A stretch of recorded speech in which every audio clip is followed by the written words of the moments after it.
Kingdom Come Deliverance, it's a modern classic. It's a game that sets out to capture the gritty realism of medieval life and, for the most part, pulled it off. Though, let's be honest, it can be a little janky in places on any system.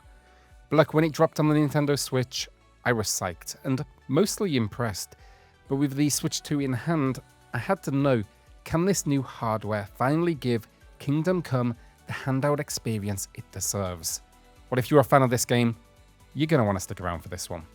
Before we do dive in, if you find this helpful, do me a favor, consider subscribing.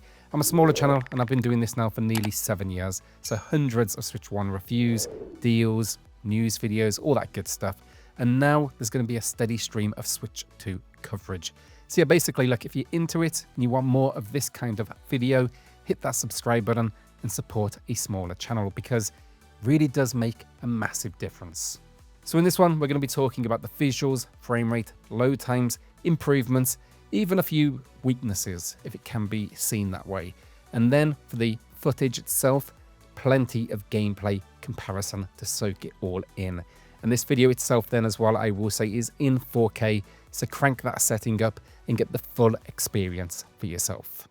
Okay, so I'll keep the story and gameplay overview brief. Kingdom Come Deliverance, it puts you in the boots of Henry, a blacksmith's son whose world is upended when his family is murdered and his village is destroyed. Now you're thrust into the chaos of a medieval kingdom that's torn apart by war. And this journey, it's all about revenge, survival, but also at the same time, navigating a world where you're not a chosen hero. You're just a man trying to stay alive. It's an open world RPG then from a gameplay perspective, but with a grounded approach to combat and survival. There's no dragons here, it's just real medieval grit. Now if you do want the full lowdown, I already have a detailed performance review of the Switch 1 build on the channel, so I'll link that in the description below. Now though, let's focus on what's changed with the Switch 2. Visually then, I think the difference is night and day. The Nintendo Switch version of Kingdom Come Deliverance immediately stands out for its sharper textures across the board. The grass, the wooden structures, even the distant tree lines, they're all clearer and more detailed. Now gone is that soft, almost blurry look from the Switch 1 version. Everything here, thanks to the resolution bump and the 4K upscale, it has a crisper, cleaner feel that better captures the atmosphere of the world. The improvements then extend beyond simple sharpness too. Lighting now feels more impactful, colours separate more clearly, and there's a new sense of clarity the original Switch version just couldn't match. You can actually make out details in the distance now. Then in conversations, character models look so much better. Damage to armour, facial details, skin textures, and clothing patterns, they all stand out more vividly. The entire image just feels far more solid and grounded. It's then finally the same story for the environment. The grass looks more natural, paths have proper detail, and the entire world feels that much more immersive. I think it's a huge win for a game that always deserved to be seen in its best light. And do remember as well, this isn't from an official update or a paid enhancement. This is simply the result of the new hardware's power finally unlocking the detail that was always there. It was just hidden behind blurry visuals and a lack of processing muscle. So yeah, overall, a massive difference.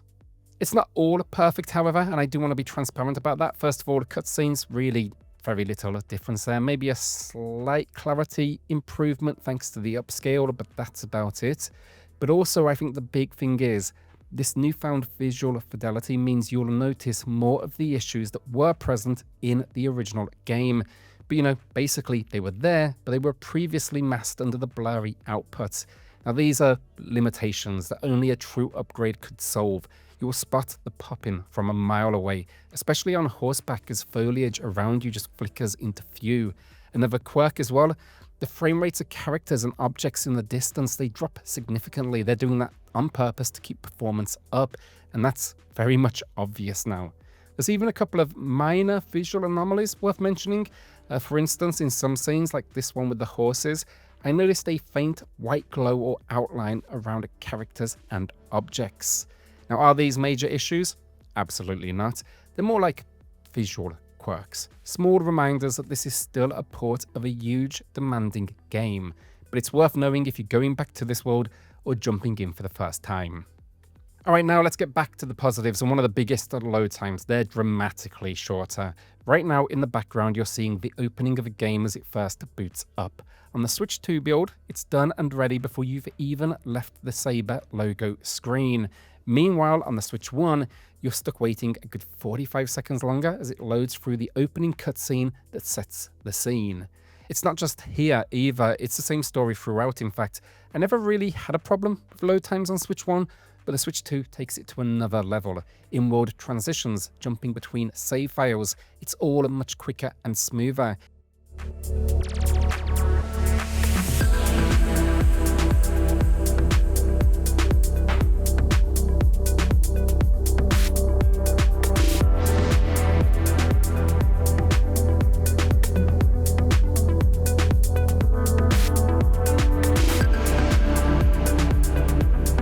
In fact, got another example on screen now, jumping into another save file, same result, the Switch 2's just snappier across the board.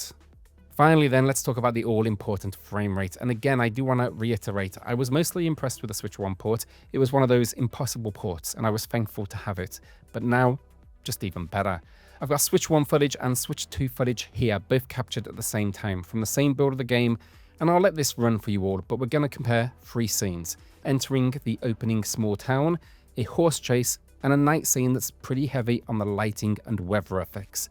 Now on Switch 1, the game targeted 30 FPS and would sometimes get there, but for the most part, I'd say mid-20s were more common. Now as you moved around, the slowdown and stutters were definitely apparent, and any visual effects like fire while on horseback sent the frame rate even further south.